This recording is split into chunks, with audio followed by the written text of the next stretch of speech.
अंगनवाड़ी रे अद्भुत स्थिति तार कारणटी जदि आपण देखिए आश्चर्य हे वर्तमान समय जिला प्रशासन बुझेबा लोक चेष्टा करिछि किंतु सफल होई नाही जेते बुझेले ग्रामवासी शुणु नाहांती। केन्द्रापड़ा जिला राजनगर ब्लॉक नुआ गाँव रे भेदभावर गोटे कुत्सित चित्र देखा मिली। अनुसूचित जातिर युवती सहायिका नियुक्ति पाइले आईपाई कड़े अंगनवाड़ी केन्द्र को पिलाए आसिले नाही।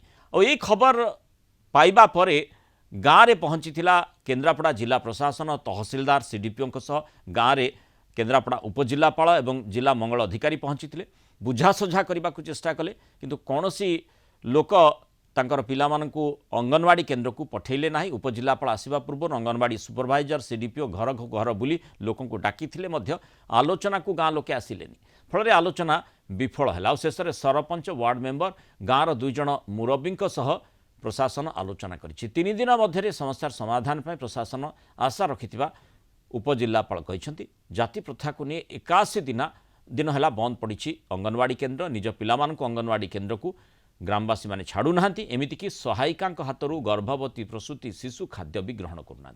एभली स्थिति में 81 दिन है अंगनवाड़ी केन्द्र में ताला झुलुची। शर्मिष्ठा सेठी को सरकारी गाइडलाइन अनुसार नियुक्ति मिली। तेबे नियुक्ति पाइबा परे निज पिलांकु पढ़ापी अंगनवाड़ी केन्द्र को छाड़ू नाहांती ग्रामवासी। एभली गोटे विचित्र स्थिति अस्वाभाविक स्थिति उत्पन्न होईची अंगनवाड़ी केन्द्र में। किछिटा इश्यू आम इनक्वारी जना पड़ा जहाँ एवं प्रकाश करी हब ना किंतु मु आपण माध्यम निवेदन करुच्ची कि नियम अनुसार अपॉइंटमेंट होती जहाँ मो कागज पत्र देखिली एठी एवं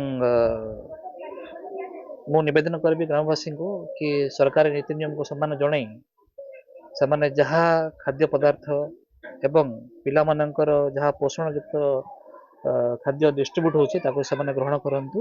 उपजिलापाल महोदय आसते तहसीलदार सर भी आसते सीडीपीओ सर भी मैडम भी आसते अन्य सब आसते आज जहाँ थिला गाँव लोक किसी डाकी कहीं किसी आसी ना मात्र 2-4 जन आसी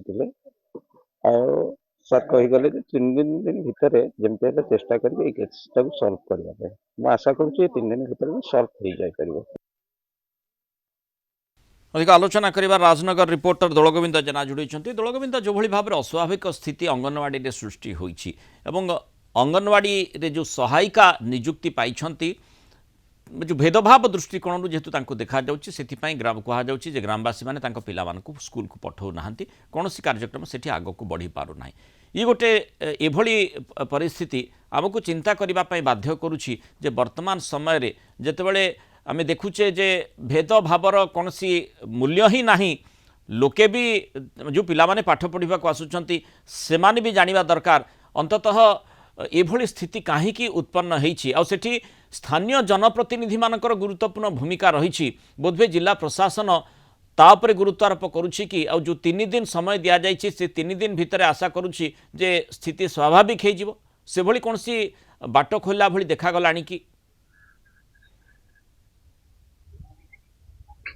देखंतु मृणाल जदि कहबा राजनगर रे एक सभ्य समाज रे गोटे निंदित कला भली घटना देखा मिली। घड़ियामाल पंचायत नुआ गाँव रे जे गोटे अनुसूचित जातिर जेतेबेले जने युवती को नियुक्ति मिली सहायिका भावे सेतेबेले अंगनवाड़ी सेंटर दीर्घ 82 दिन हेबो बंद हो रही कारण कहीं अभिभावक सेमानक पिलांकु छाड़ू नाहांती अंगनवाड़ी केन्द्र को पाठ पढ़िबा पई किंबा सेमानक पई आसुथिबा खाद्य गर्भवती एवं प्रसूति आसुथिबा खाद्य मध्य ग्रहण करि नाहांती जहाँ जेते निंदा कले भी कम हेबो कारण ये सभ्य समाज रे जाति प्रथा को नहीं ये जो कुश्चित चिंताधारा लोक मानक भीतर अछि ताहा एबे आउ कोंठी देखिबा को मिलुनी किंतु राजनगर जितेबाला ये घटना घटी 3 मास हो गलानी जितेबाला कहीं एप्रति प्रशासनिक अधिकारी माने आगुरु दृष्टि दौनथिले जितेबाला 3 मास हो गलानी गत काली आमे ये खबर प्रसारण परे जिला प्रशासनिक अधिकारी माने उपजिलापाल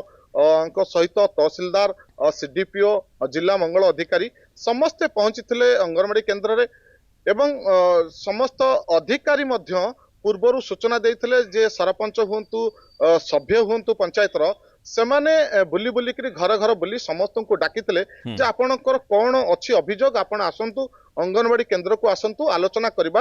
ଆଲୋଚନାରେ ନିଶ୍ଚିନ୍ତ ତାର ଗୋଟେ ସୁଫଳ ବାହାରିବ।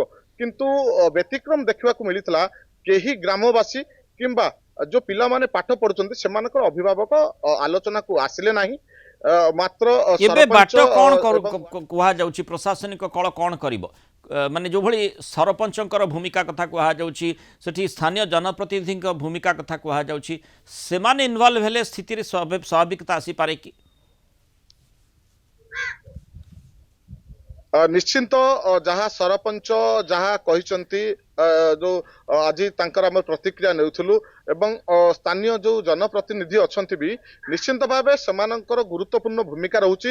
ସରପଞ୍ଚ ଆଗରୁ ମଧ୍ୟ 3 ଥର ଗ୍ରାମବାସୀଙ୍କ ସହିତ ଆଲୋଚନା କରିଛନ୍ତି। ନିହାତି ଭାବେ ଜିଲ୍ଲା ଉପଜିଲ୍ଲାପାଳ ଯାହା ବି ସୂଚନା ଦେଇଛନ୍ତି, ନିଶ୍ଚିନ୍ତ ଭାବେ 3 ଦିନ ମଧ୍ୟରେ ଯାହା ଜଣା ପଡୁଛି ଯେ ସମାଧାନ ହେଇଯିବ ବୋଲି। ଯଦି ଆଶା 3 ବି ଦିନ କରିବା ଯେ ମଧ୍ୟରେ ସମାଧାନ ହଉ, ଯାହା ଆପଣ କହିଲେ ଯେ ପ୍ରକୃତରେ ବର୍ତ୍ତମାନ ସଭ୍ୟ ସମାଜରେ ବର୍ତ୍ତମାନର ସମୟରେ ଏଭଳି ଘଟଣା ଆଦୌ ଗ୍ରହଣୀୟ ନୁହେଁ।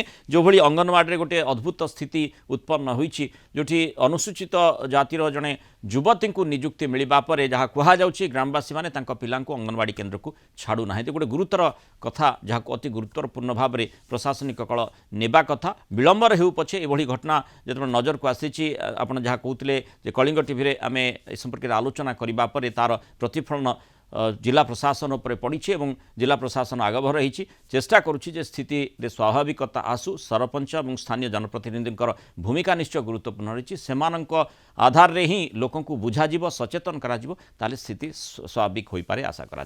धन्यवाद दलगोविंद जेना आलोचना रही मतामत रखि।